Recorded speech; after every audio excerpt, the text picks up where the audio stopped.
Today's episode is one really special, and I'm thankful that you're here listening to it today. I've really been diving into what does it mean to take care of ourselves as founders?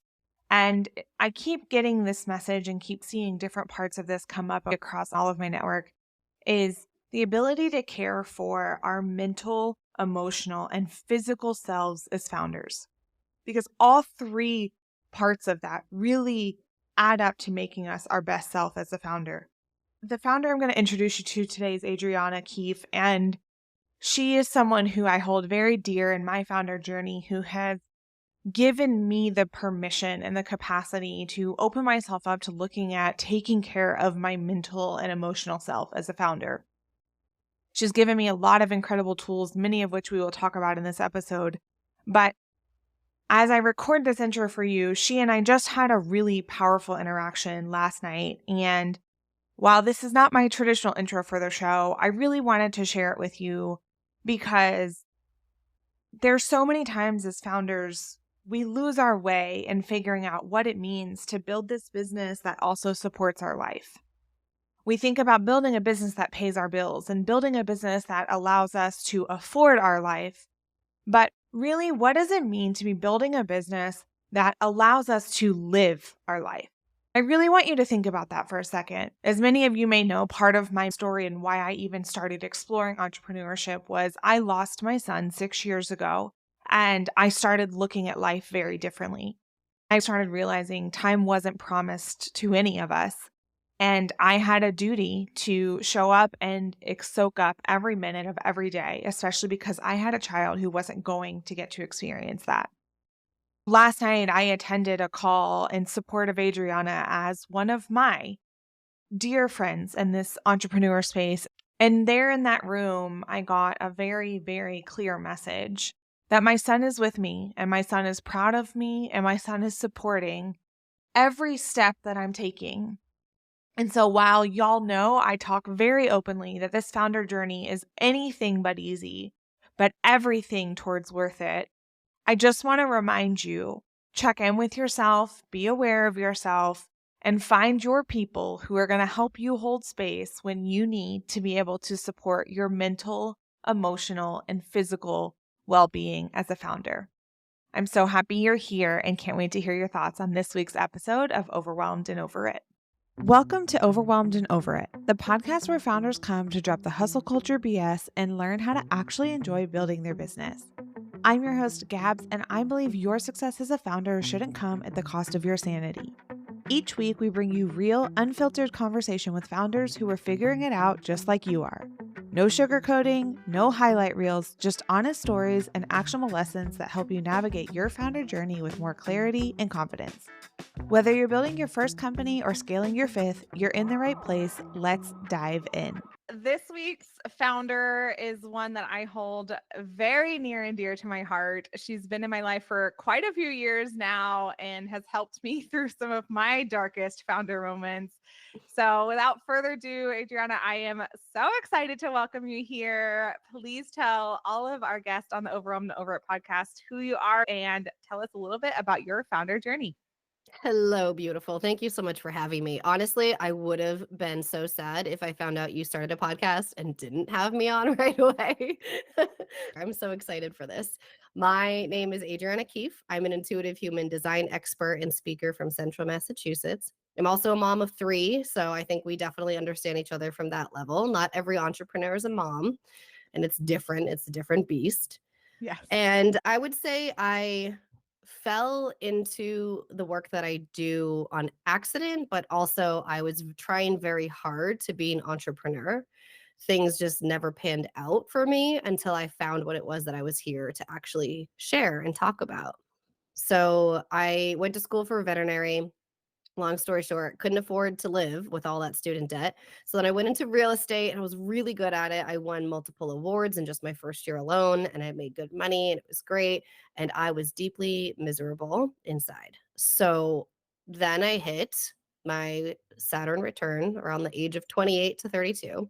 This is where we all start wondering what the hell we're doing with our life. And I hired a life coach who introduced me to this thing called human design. And that just changed everything for me. I was introduced to this system where everything that I was seeing felt really accurate, but it took understanding and trust in there's something bigger than us at play here. And eventually people started asking me to read their human design charts because I'm obsessed with it. And they saw that I was doing really well understanding myself through it. And over time, I just fell into that role as the human design expert, even though it still feels weird to say expert. I did not know about veterinary school, but I always Mm. pick on you about you and your animals. So Yes, it all makes yes, sense you now. do. Yep. I even have it tattooed on my wrist. I have paw prints on my wrist. Yeah. You introduced me to human design, and it brought some of the biggest light bulb moments for me, and not just my founder journey, but in my life, and really opened how I looked at the world and how I showed up in the world. So I'm very Mhm. grateful for your gifts and that you leaned into that journey. So I would love for you to share, because I've watched some of them happen too over the last couple of years that we've known each other. You've made some kind of transitions and pivots in your business as you've leaned into what some of your gifts are. So along those journeys, what are some of your biggest light bulb moments? The biggest one that always comes to mind with this kind of question is the fact that I was doing things based on what other people were telling me to do. I am the most coachable person. I am every coach I've ever had is you are the best student. You take full advantage of the Voxer access and all of that. I want to get every bang for my buck. And I took away my own sense of empowerment and sense of self when I was leaning on other people telling me how to find a niche or how to create an offer or a program or whatever it was. And I was struggling so hard to make certain things work. And over time, I just recognized, especially when human design came to me, I recognized that I was doing things based again on what society was telling me was the norm and what worked for other people. And because I was doing what worked for other people, I felt like a failure because it wasn't working for me. So I had to really learn what worked for me and what felt good for me too. Yeah, I think that's so important, especially in this day and age. As founders, are in a beautiful time where you can find information a dime a dozen, but I think there's a dual edged sword to that. The other side of that coin is you can take in so much information from everyone around you that suddenly you forget who you are or Yeah. what you're supposed to be doing or what you're meant to do. And that could be really confusing when you feel like you have to keep going. This is your livelihood. This is how you're feeding your children. This is how you're paying the bills. But also, something doesn't feel right. It feels off, and I just don't know how to fix it because I'm soaking up the energy and the expectations from everyone around me. Yes, exactly. So now when I work with a coach, I'm very careful about who I work with. I work with people who are very familiar with energetics and things like human design or astrology and that we're all different and unique and who really just reflect back onto me like what is it that your body is telling you instead of just saying this is the one method that I teach. Mm. I want to dive into that for just a second, if you don't mind, Ooh. because this is something I've seen so many of us do, especially like you said, those of us who are coachable, we're Mhm. not afraid of making the investment in a coach. And I want to call that out because there are people out there who are entrepreneurs who are even afraid of making that first step of making an investment in a coach. And that's a totally different route to go down.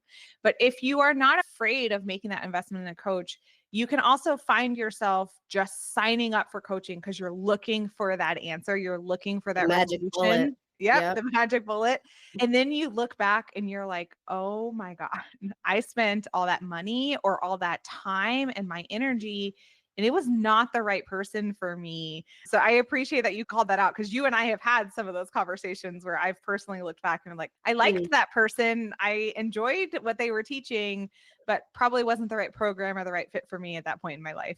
But yeah, I've invested tens of thousands of dollars in coaches and coaching, some of which weren't the best fit, but I definitely learned something, whether it was my relationship to debt or something. Like I learned something with every one of them.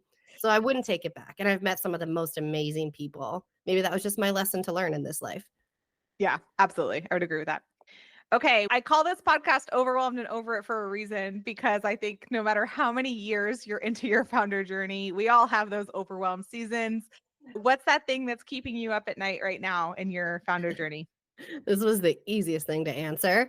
I'm hosting my first in-person retreat, and I'm very excited. I know it's going to be epic because I'm just like designed to be in those intimate spaces with people. And the amount of planning and marketing and strategic stuff that goes into actually pulling off a retreat has been stressful, especially because it's my first time doing it. So it's just a lot. And I really had to learn how to market something higher ticket, which is a whole expansion in and of itself. It's like when you go from marketing a $20 product to a few $1,000 product, like you have to really expand with that energy. And that has been challenging for me. It's worked out for me. We're almost fully booked for it, which is fantastic. It's just all the details of it now are just like, did I fill out all the forms? Did I do all the things? Oh, I forgot my kid had to go to school with a pumpkin today. So my nanny literally had to go get one on the way to school. There's just so much. So it's been a lot. Yes. Oh my gosh. I've loved watching this journey. And remind me, how many years are you into entrepreneurship? Oh, so I'm 2.5 into teaching human design. So I must be about